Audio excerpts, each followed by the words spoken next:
Hare Krishna. Om Namo Bhagavate Vasudevaya. Om Namo Bhagavate Vasudevaya. Om Namo Bhagavate Vasudevaya.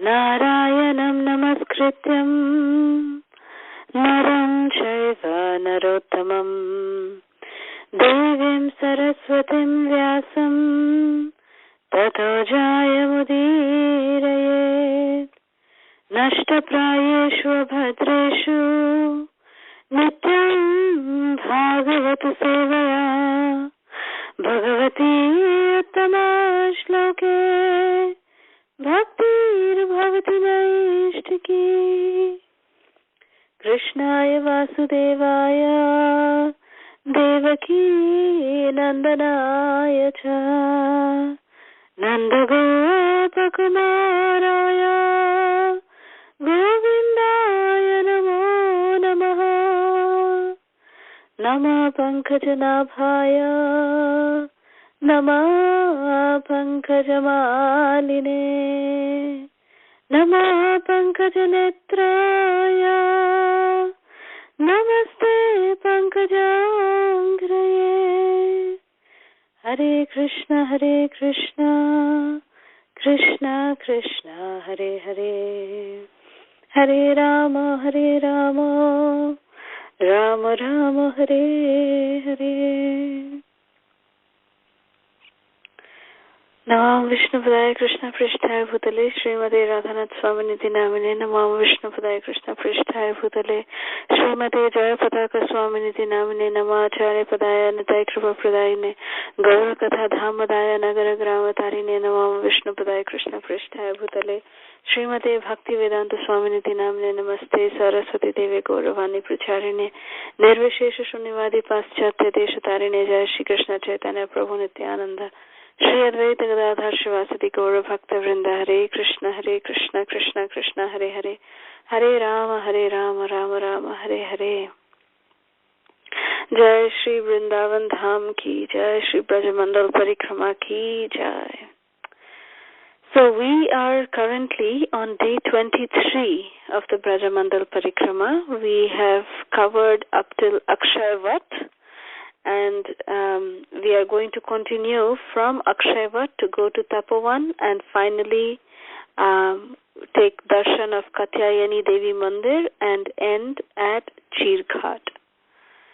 So this is what the end of the day 23 will be. So we will start from starting our walk from Akshayvat. As we described, Akshayvat is near Khelwan, where Krishna Balaram used to come and play. And Akshayvat, we all know, how we heard last time, is that it's the place where it's the tree, it's a banyan tree under which on its branches Krishna and Balaram and the cowherd boys, they would hang their lunch bags. They would hang their lunch bags, and because of that, this tree has become Akshay, or eternal, indestructible, because it has tasted the remnants from Krishna's leftover prasadam. And this tree is 5,000 years old. It's still standing there. It's amazingly beautiful, Akshayvat. So we all had the great fortune of sitting under the Akshayvat and actually having breakfast prasadam there. The Brajamandal team, the organizing team of the Brajamandal Parikrama, they were so merciful that they allowed us to sit under the same tree, and we were able to take prasadam under the same tree, Akshayvat. After breakfast prasadam, we started continuing to walk towards Tapovan. Tapovan and Katyayani Mandir falls under the area called Chirghat. Chirghat is the place where we had our camp that night on day 23. And this Tapovan is, when we were entering Tapovan, it is very different than the rest of Braj. Tapovan, as the name suggests, it is the place where the gopis did tapasya, did austerities for Krishna. And the reason why I said that it is very different from the rest of Braj is because the ground below where we were walking had changed. I will explain how. The skies above had changed. The surroundings around had changed. It was very, very, very different. This Tapovan was very, very different, very unique place. And it really seemed, as we were just entering the Tapovan area, it really seemed that it is very, very different. We are entering into the Tapasya Bhumi of the Braja Gopis, where the gopis performed such severe austerities to get Krishna as their beloved husband. This area really seemed, very, very different, very different. The sand below, the first explanation I gave was how the ground below was completely different. The rest of Braj, we were seeing that the ground was actually, sometimes it was red, sometimes it was brownish, it was full of pebbles, it was full of, sometimes thorns, it was green sometimes, a lot of grass, a lot of fields. But when we entered Tapovan, the ground miraculously changed, like it was like walking on a beach. But the beach was that it was the sand, it was like walking on sand, the ground was sand, it was white, spotless white color sand. And the sand was such as if, our feet were just entering into the ground. And as soon as I entered, my personal experience, I want to share this with everyone, with all of you, that as soon as I stepped my foot inside this Tapovan, I literally got down on my knees and I just had to offer obeisances to this transcendental tract of land, because it really felt as if we are entering into a different realm totally. We are walking into a different horizon. It was so different. This Tapovan was so very different. We just, offered obeisances into this Tapovan area, and the sand was so soft. It was like butter. It was really like butter. Your feet was entering into the ground. It was really so soft. The sand was like fine granules. It was like stepping on sugar, literally. That's how it felt like, that you're stepping on sugar. So different, so transcendental. I mean, I'm giving these analogies like it is stepping like on sugar and white sugar and things like that. But unless you really experience it, it is something really, really out of this world. And then we kept walking, and the Tapovan area, it actually, Mother Jamuna, she has receded. She has gone a little far away, but 5,000 years ago, she would flow very close to the Tapovan. And actually, when we enter Tapovan, it's like climbing a little hillock, going up a little small hill.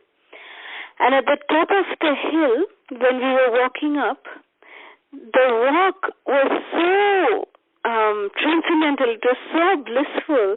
The trees, that are, you can't really see directly the sky above. The scorching heat of the sun, it is actually covered by the loving shade of these beautiful branches coming out from these beautiful trees. The trees of the Tapovan is actually said to be the gopis, even till today, that they are meditating. They are doing tapasya for getting Krishna as their husband. They are actually personification of the gopis. So the gopis, out of their kindness, they are still, spreading their veil, their chunari over the roads so that it stays very, very cool. So it's like you're walking into an air-conditioned area. That's how Mother Nature is. That's how this Tapovan of the gopis, the tapasya of the gopis, the land of the tapasya of the gopis, that's how it feels. And when we were walking up this little hillock, the trees are surrounding, on either side. It's making like a little cave, and you're walking through the shade. It's really a mesmerizing, even today when I think, right now when I'm thinking about it also, I'm literally able to feel that I was walking like that, and I'm getting, a chill in my body. It's a very, very far out experience. And then in the name of the temple, what they have is actually a small hut. That's it. That's all they have in the name of a temple there.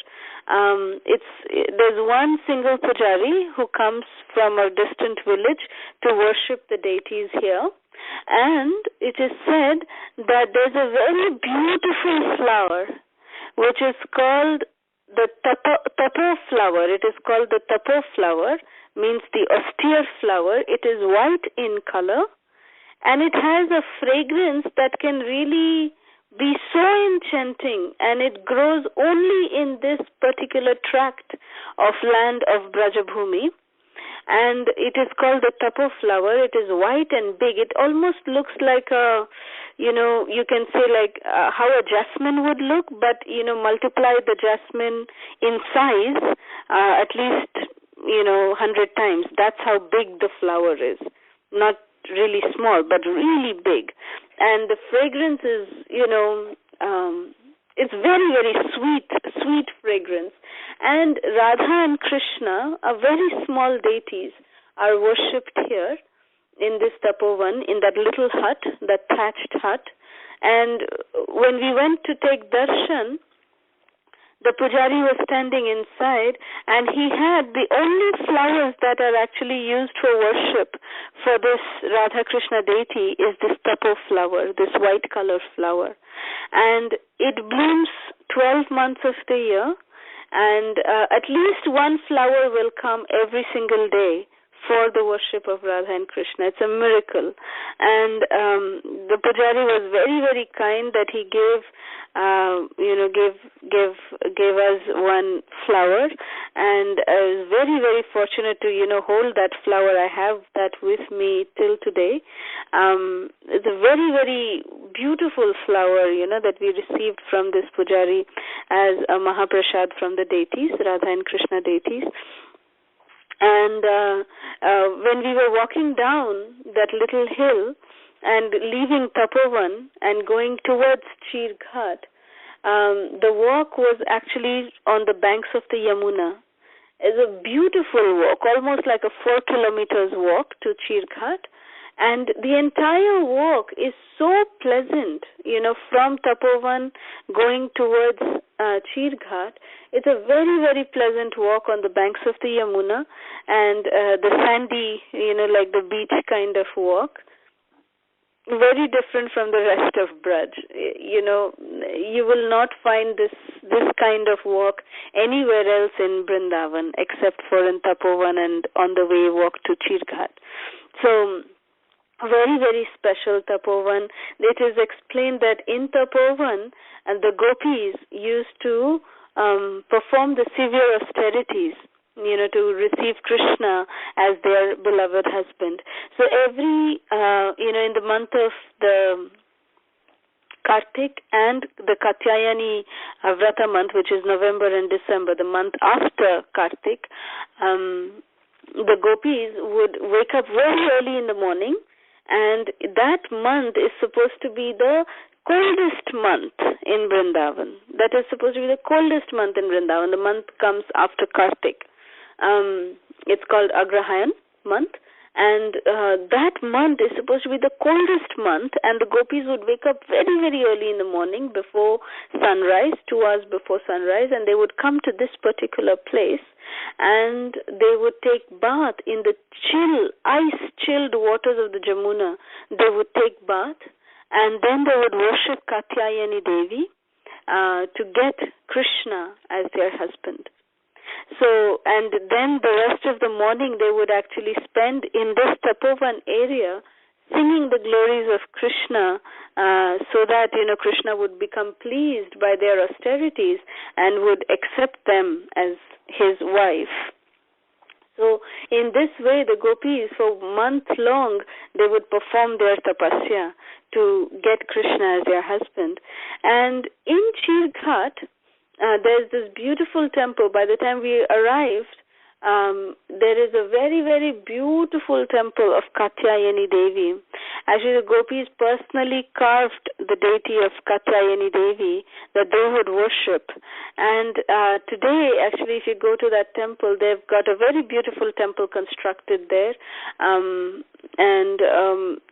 temple is still under construction, but the tree on which Krishna sat, and it is said to be a Kadamba tree, that Krishna actually sat on that tree on that particular morning at the end of the Katyayani Vrata, the last day of the month. Krishna actually came there to fulfill their desire of all the gopis. And we all know how Krishna stole the garments of the gopis. That is why this place is called Chir Ghat. Chir means to steal. And Ghat means, of course, the banks of the Yamuna.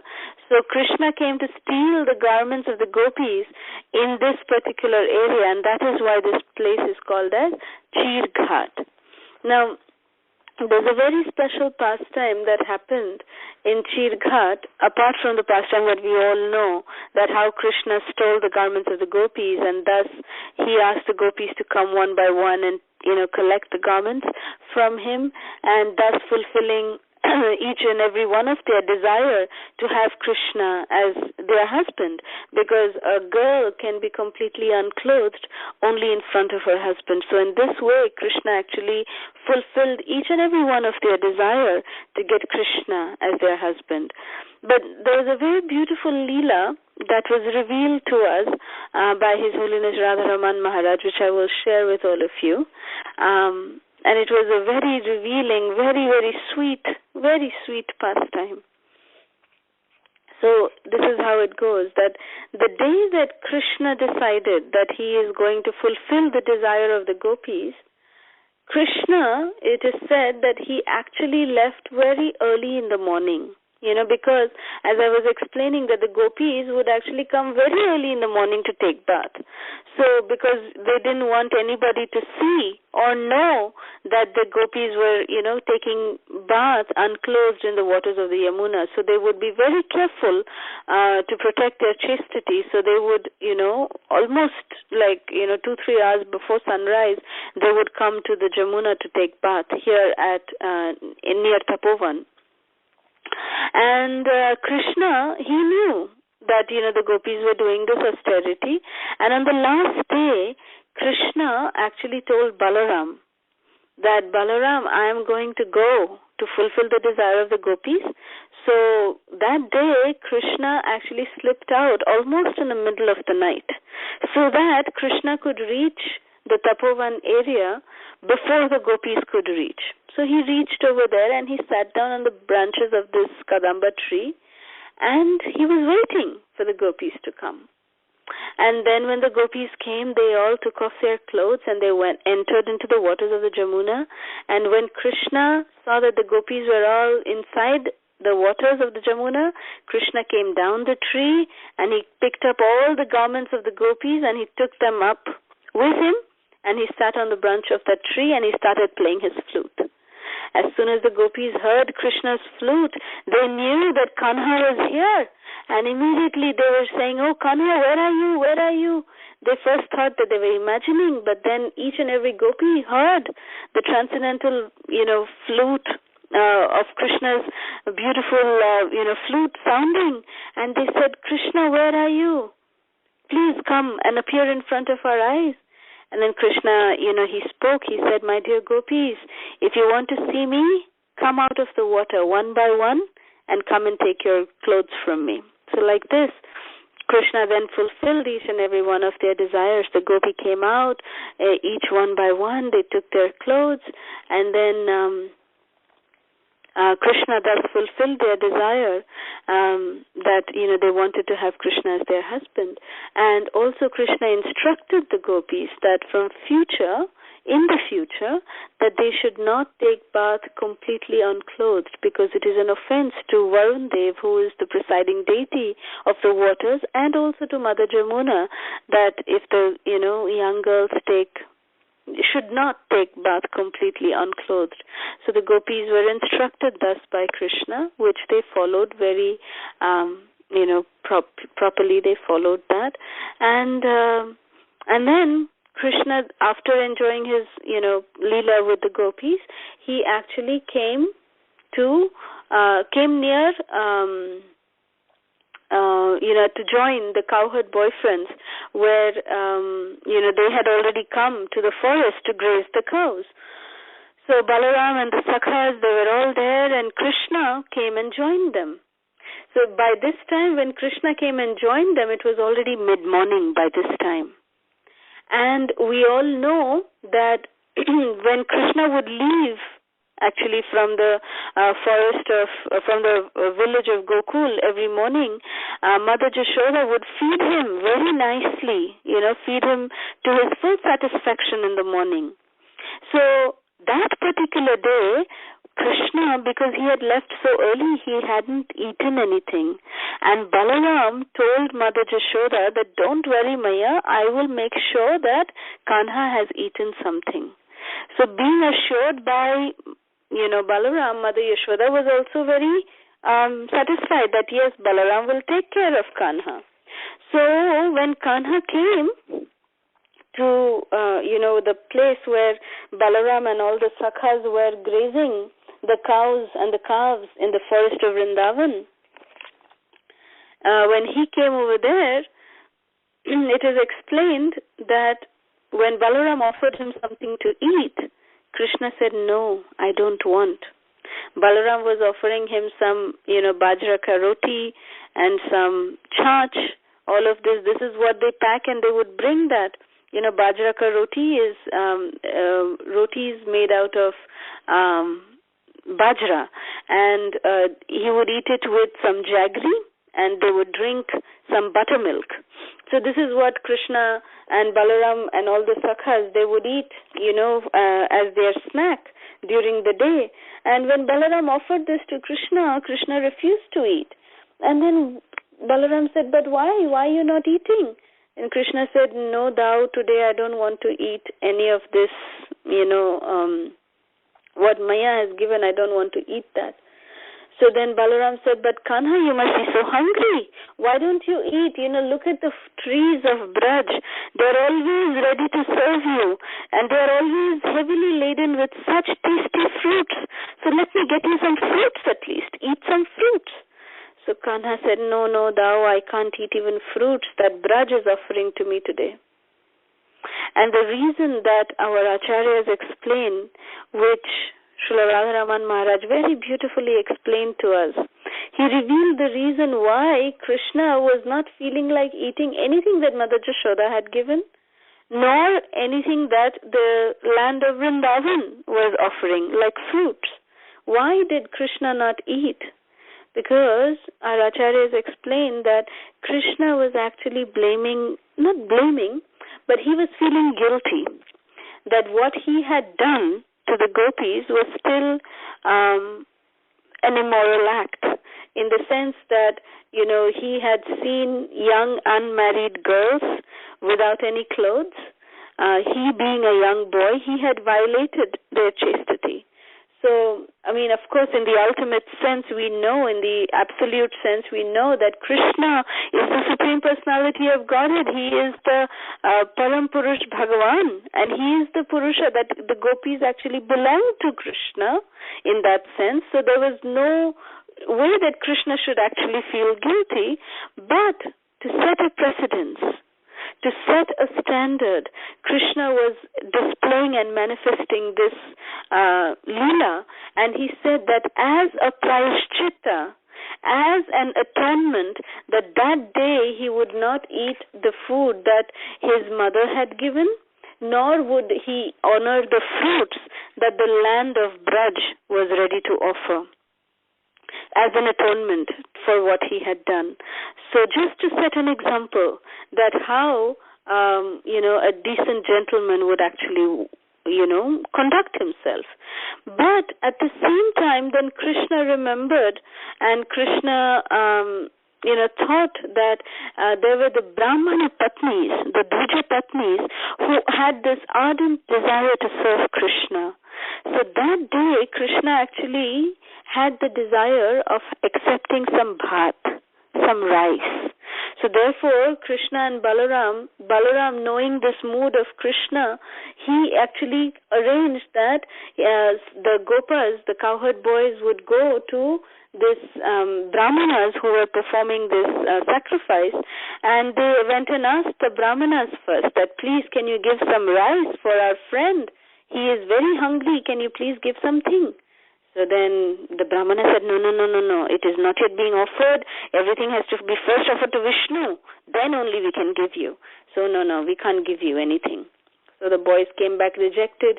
Then Balaram sent them back again and said that now you go and ask the Brahmana Patnis, go and ask the Dvija Patnis that if they can give something for Krishna. And then the Gopas, they came running to the mothers, to the Brahmana Patnis, the wives of the Brahmanas.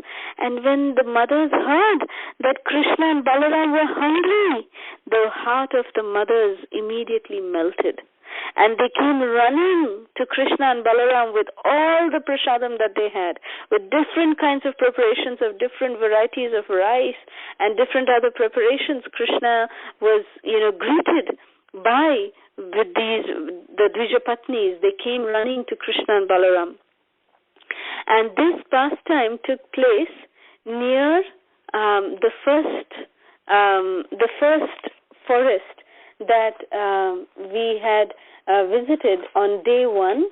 If you remember, when we were walking from Vrindavan to Mathura, the first place was Sri Bhatran Bihari. So this Bhatran Bihari, walking from Vrindavan to Mathura, this Bhatran Bihari is the place where Krishna accepted bhat or rice from the Dvija Patnis. So at this place, that day, because Krishna was really, really hungry, he hadn't eaten anything.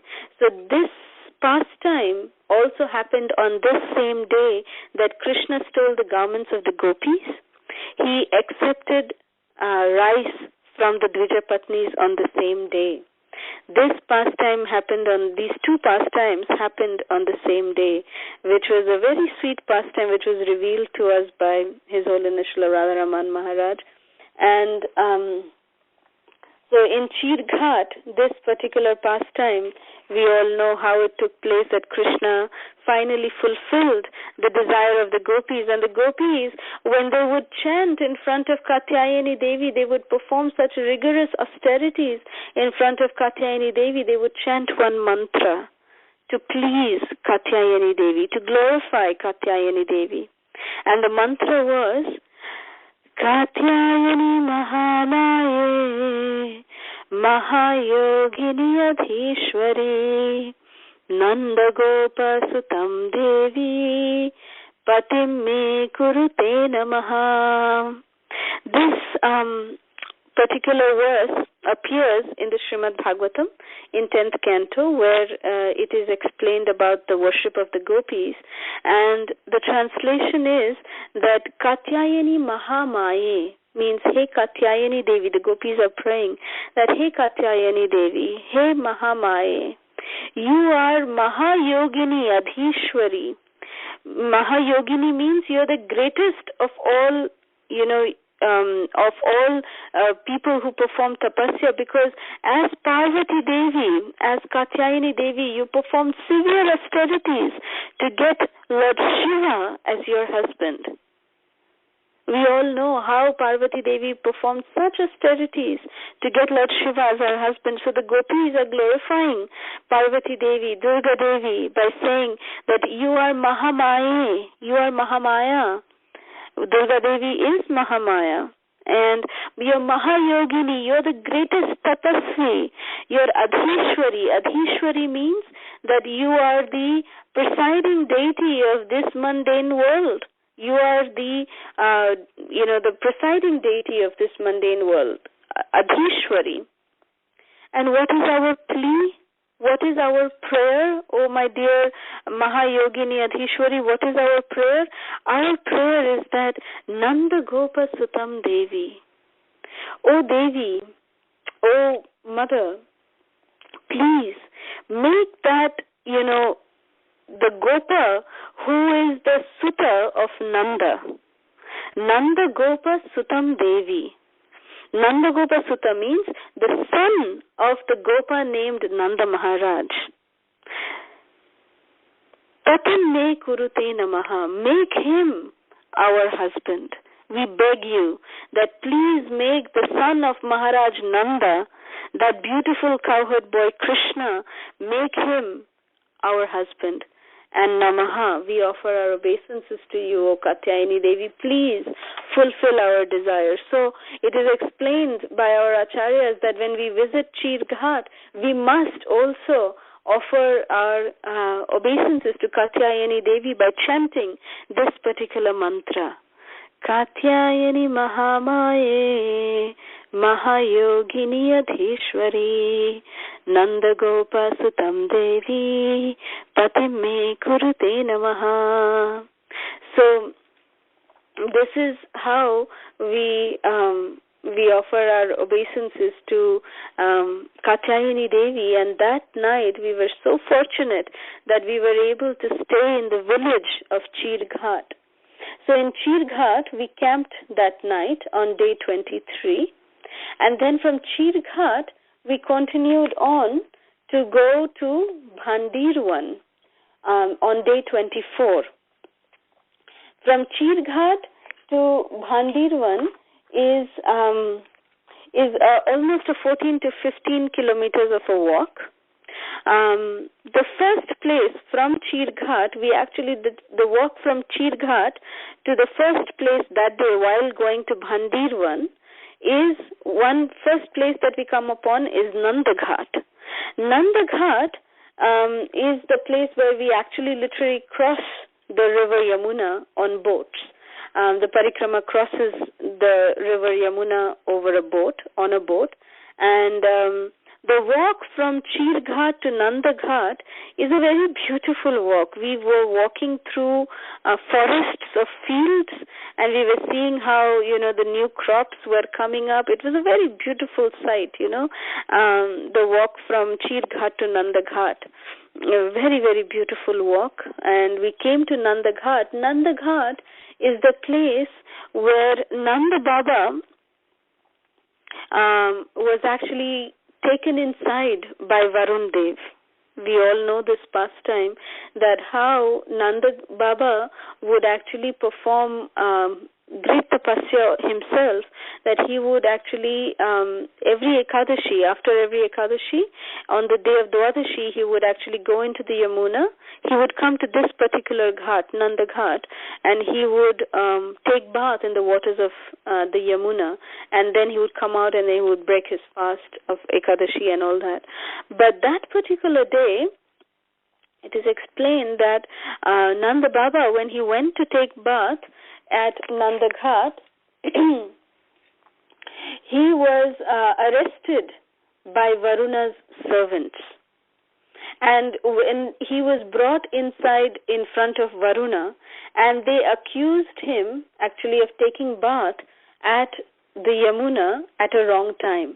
Because, as we were explaining, that there are certain times of the day that even the river Yamuna is also supposed to be taking rest. They are all personalities. So, Nanda Baba, that particular day, he actually went to take bath in the Yamuna a little bit before the actual time. So he was immediately arrested by the servants of Varuna and was brought in front of Varuna. And Krishna and Balaram immediately came to the rescue of Nanda Maharaj. And it is explained by Srila Prabhupada in the purport of this particular pastime that how there's a very deep reason why Varuna's servants arrested Nanda Baba. Because Varuna desired to actually have audience with Krishna. He wanted to have darshan of Krishna. So he knew that if he would take Nanda Baba, then Krishna will definitely come to rescue Nanda Baba. So that is why Varuna actually took Nanda Baba with him. And when Krishna came to the court of Varuna, Varuna very, very with a lot of respect, he welcomed Krishna, and he seated him very comfortably and, worshipped Krishna, and he begged forgiveness for the offense that he and his servants had committed towards Nanda Baba. And but this incident, this incident actually, where Nanda Baba was arrested and taken in front of Varuna, this incident spread like wildfire, and that Krishna went to rescue Nanda Baba, and everyone, all the Brajavasis came to know about it, and it instilled a little bit of fear in the Brajavasis. So the village came to be known as Bhaya Gaon. Bhaya means fear, Gaon means village. So the village that surrounds Nandaghat is called as Bhaya Gaon, because the villagers actually became, the Brajbasis around that village became very fearful that, if they commit any offense, that, Varun Dev would become angry. So the Brajbasis, of course, then later Krishna explained to the Brajbasis that he's always there with them to protect them, that they should never fear. But till today, that village is still called as Bhaya Gaon. And here, at this point in Nandaghat, the parikrama actually crosses the river Yamuna, and we come to the other side of the river. As soon as we cross the other side, the first forest that we come across is Bhadravan. Bhadravan, which is the 8th forest of Vrindavan, we cross that. In Bhadravan, when we were coming near Bhadravan, we actually experienced one more miracle, how Srimati Radharani saved us. I will explain it to you. I'll try to do justice as much as I can. We were literally saved that day by Srimati Radharani. What had happened is, as I was explaining this, that Nandaghat on the other side of the Jamuna, Bhaya Gaon, and even the other side of the Jamuna, after crossing the Jamuna, when we came into Bhadravan, it is a very much forest area, forest fields, and the villages around there are also very, scarcely populated. Not so many people reside there. And so when we were walking through Bhadravan, it was almost like walking through fields. We were walking through the fields, and we just noticed that there was one, bullock cart that was coming in front of us. The bullock cart was heavily loaded with, cow feeder. Like a lot of paddy and everything was loaded up onto the cart, and it was coming. And the cowherd boy who was riding the cart, suddenly we saw, as what happened is that the cart was just maybe I would say like 100 feet away from us, when we saw that the cow or the buffalo, actually it was a white color bull. It was not a buffalo. It was a white color bull that was tied to this cart, and he was pulling the cart. This bull must have seen a snake or something on the field, and because it got scared, the bull started running. And the bull started running in such great speed, he was carrying the cart behind it, and the cowherd boy who was, holding the cart, holding that bull's rein, he couldn't keep control, and he actually literally fell off the cart. And at that point, when the cart, crossed us, the bull, we all immediately moved to the side, and, there were a group of around 7-8 of us who were there, and we just, quickly moved to the side, and we saw that as soon as the cart passed by us, that cowherd boy was not able to control the bull, and the bull just ran off, and into the field, and it just fell down. It kind of, rolled over into the field, and the cart went on one side, the bull was on the other side, because the bull was really so scared. I think everybody said, the Brajbasis actually said that the bull must have seen a snake, and that's why it got very, very frightened. And it ran like that, like crazy it ran, and it hurt itself so badly. But we were just thinking that how protective Srimati Radharani is, that we were actually saved in a matter of seconds. We were saved, because if that bull would have, tried to topple over, we were actually in the path of the bull. We were on the path. The bull was coming straight at us. If the Brajbasis would not have sheltered us in one of their courtyards, we would have been, massacred by stampeded by the bull, by that, white bull. So somehow Srimati Radharani saved us in this forest of Bhadravan. It is explained that in Bhadravan,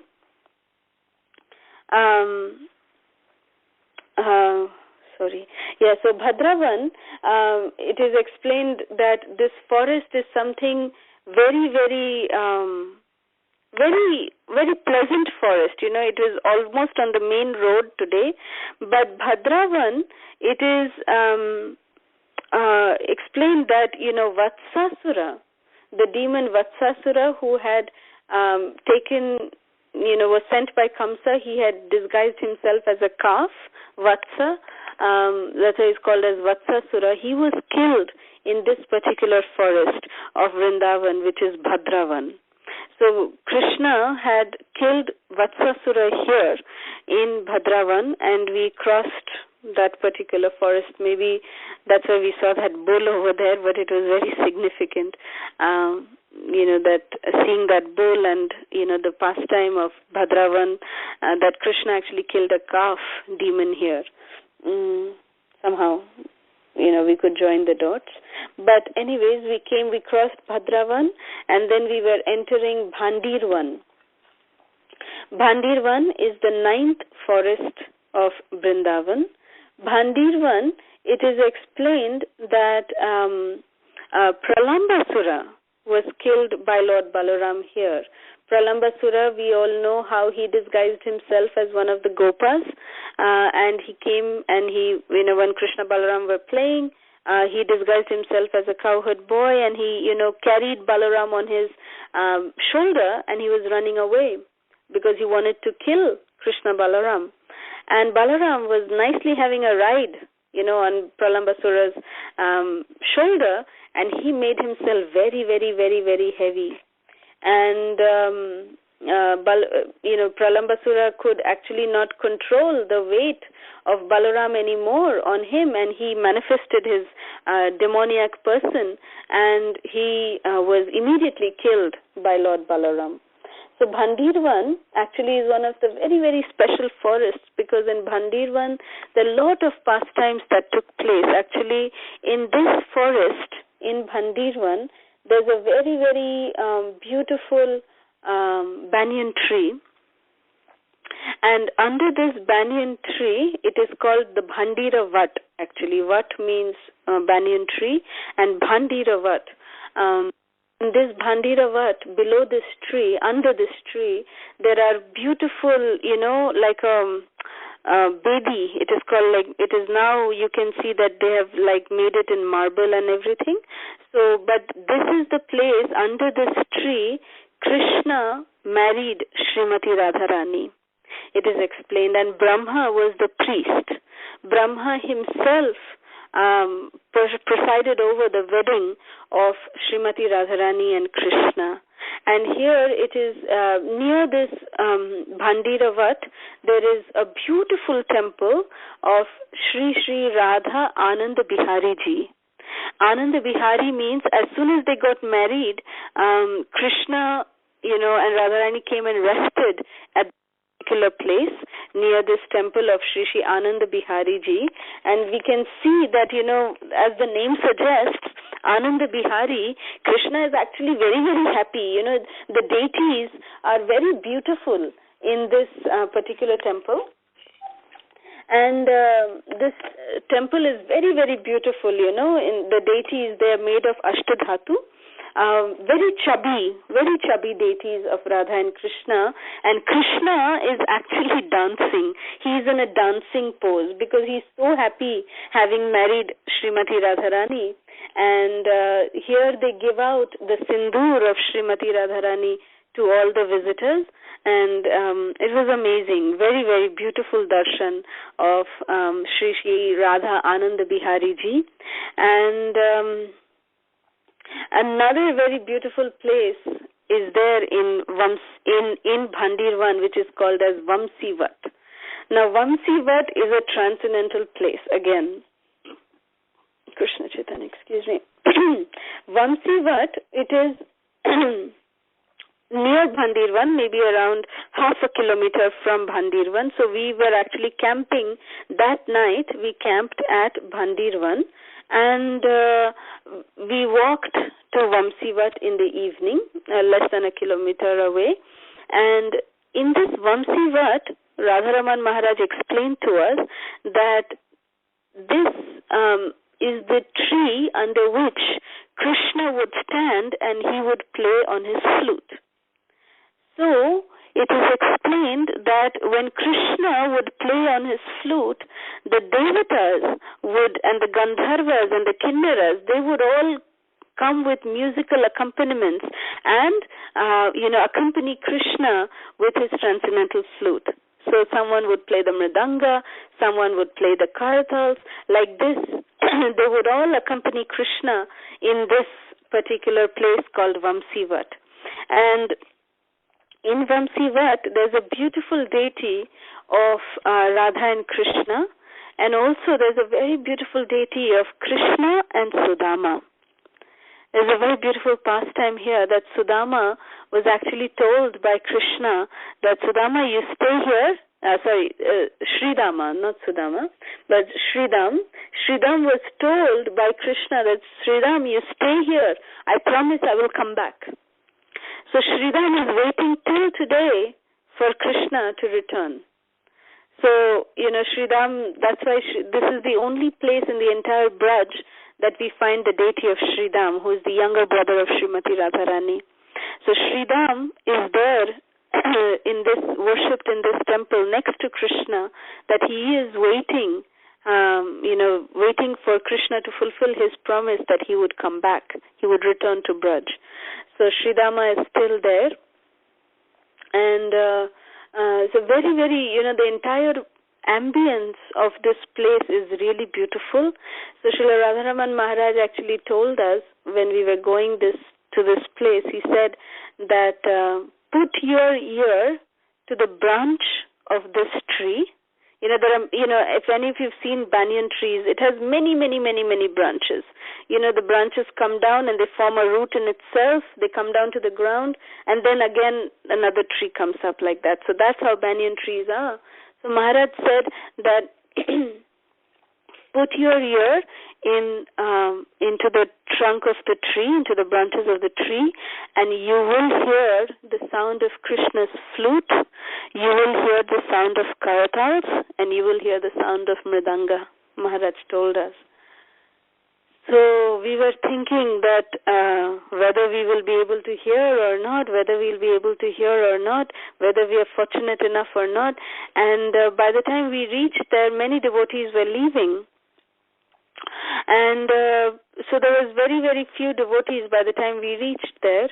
And I remember, we going around different branches, putting our ear to different trees and different branches of the Vamsiva, trying and begging Krishna that Krishna, please reveal the sound of your flute to us.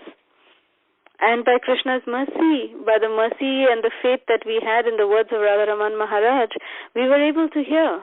The mridanga sound was really, really loud, and very clear. It was like dum, dum, dum, dum, dum, dum, dum, dum, going on like that. And the sound of the kartals were also very sweet kartal sound. And we could also hear the sound of Krishna's flute. It was a very sweet whistling kind of a sound. Very beautiful, very, very beautiful.